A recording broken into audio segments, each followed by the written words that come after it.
often wins Chinese respect by fairly mediating in disputes.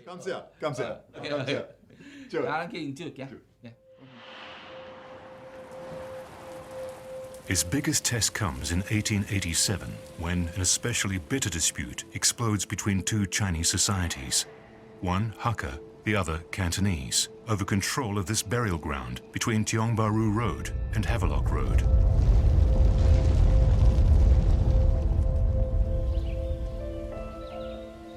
The dispute has its origins in the temple's haphazard accounting practices.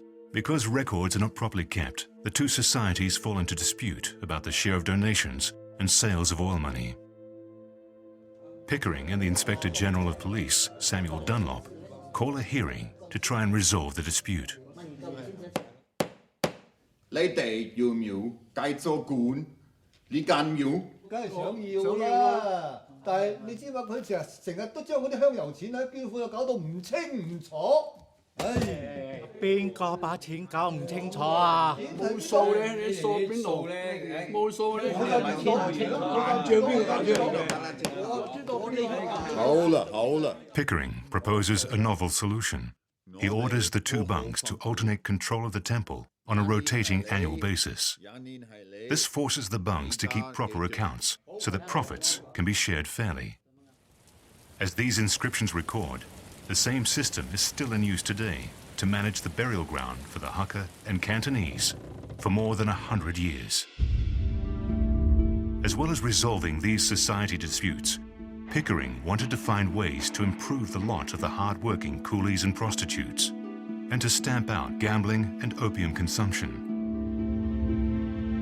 But Pickering was accused by some Chinese of meddling, and one day, an embittered Teochew carpenter, a member of the Gihok Society, walks into his office and hurls an axe at the protector.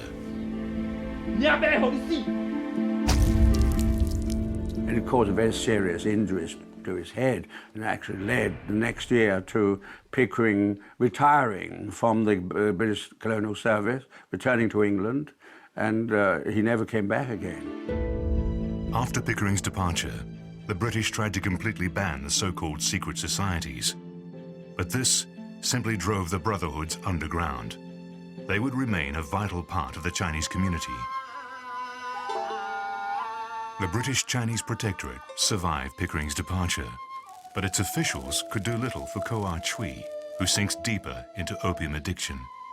He dies alone in Singapore and is buried by his Hokkien-speaking clansmen.